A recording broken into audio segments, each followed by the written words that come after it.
Good morning to all of you, my students. Today we'll start with the next topic of second chapter, that is called as Gauss law. To define the Gauss law, we have to consider a closed surface which includes certain amount of electric charge as shown in the diagram Q1, Q2, Q3 up to Qn, and there must be a net charge enclosed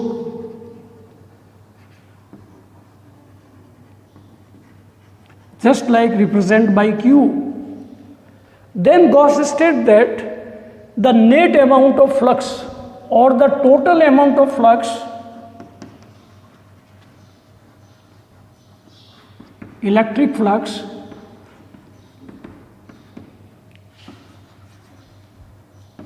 by a surface, by a closed surface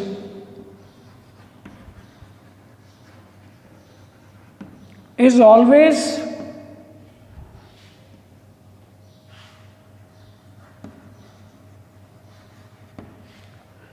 equal to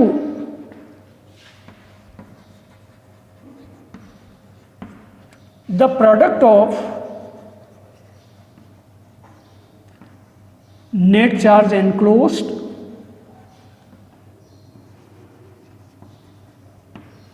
by the surface to 1 by epsilon 0, that is phi equals Q by epsilon 0. This equation 1 represents the Gauss law defined by Gauss. By this relation, we can find out the electric field by a charged surface, but it must be closed and enclose certain amount of charge. For example,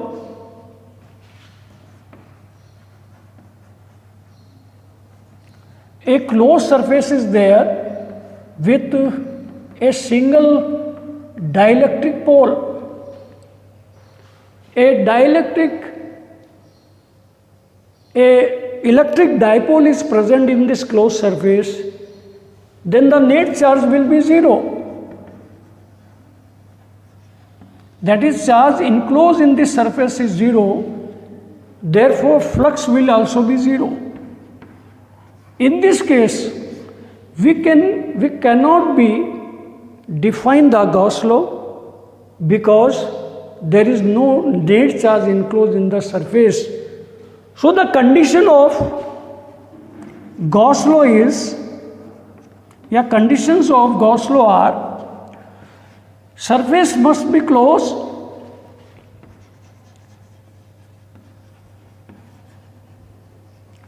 and second is net amount of charge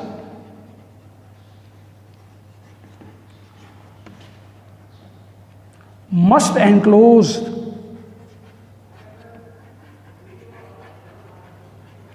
So by use of these two conditions, we can define a Gaussian surface by the application of Gauss law. Now second topic is to prove the Gauss law. How we can prove it? So just to prove this Gauss law, we have make use of the definition of electric flux. For that,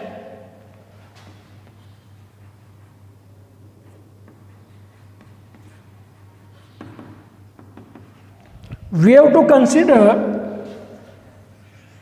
a circular surface of radius r on which a positive charge of charge density sigma, which is called as surface charge density, is charged by an electric charge which is spread over the surface, by which the net amount of flux is E dot S, where S is the surface area of this spherical surface, or charged conductor.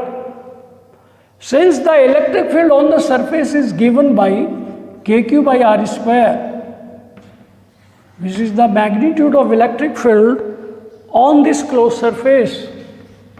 Similarly, if we consider the area ds on the surface, which is parallel to the direction of electric field, then here ds is 4 pi r square, or closed integral ds is 4 pi small r square.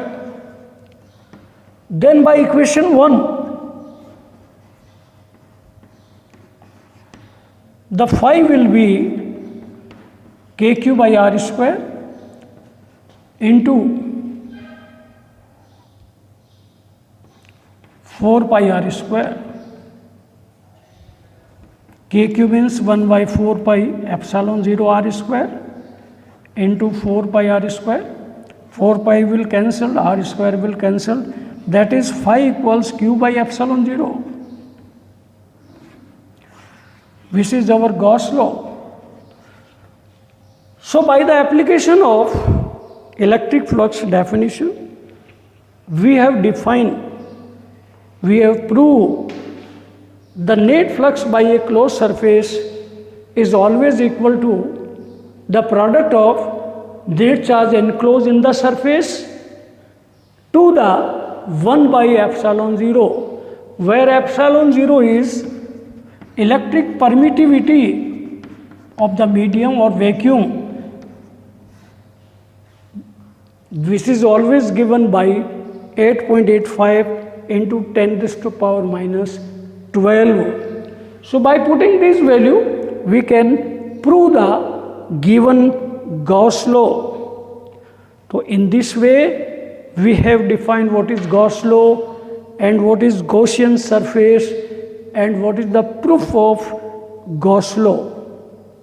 Now by the use of this Gauss law, we can find out the electric field by certain application, and the one of the application is electric field due to an infinite line charge distribution.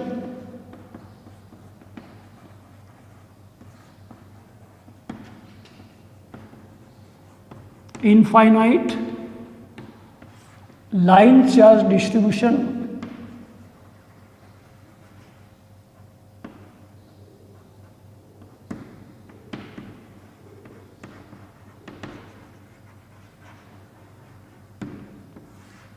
This is the first application of Gauss law. In this case, we are given a infinite line charge distribution of charge density lambda equals Q by L. It is called as line charge density.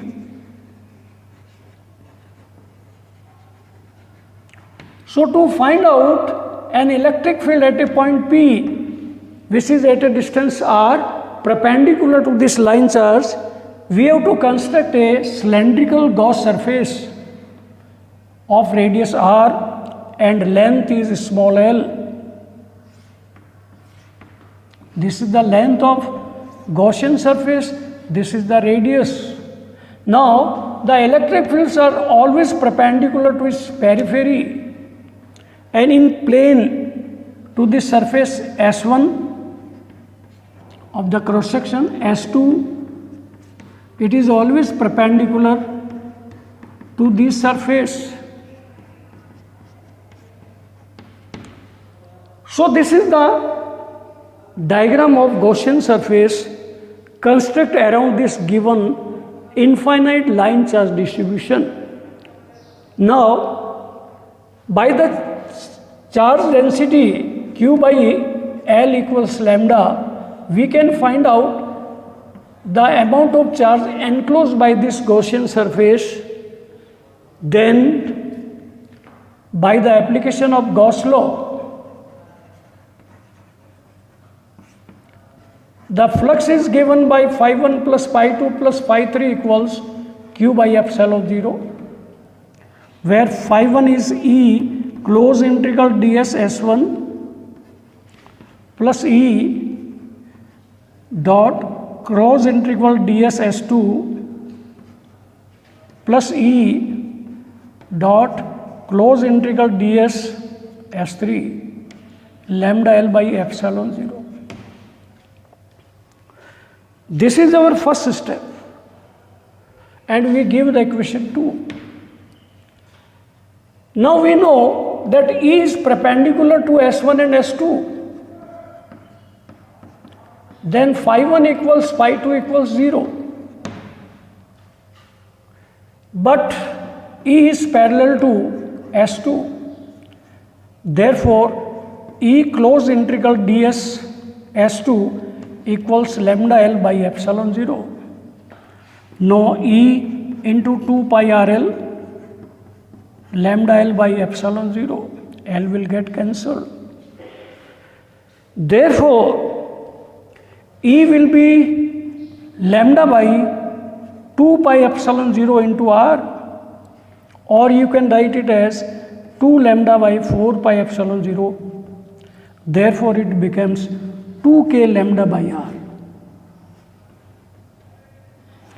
So, this is the relation of electric field by the use of Gauss law by a given infinite line charge distribution, and the equation 3 represents the electric field in magnitude as well as in direction by a line charge distribution which is up to infinite. Hence, we can make use of a Gauss law in a given charge distribution for a given stance. Anybody else? Anybody, students? Can you raise any type of questions which is not understood by you? It means so it is okay? Then thanks. You repeat it.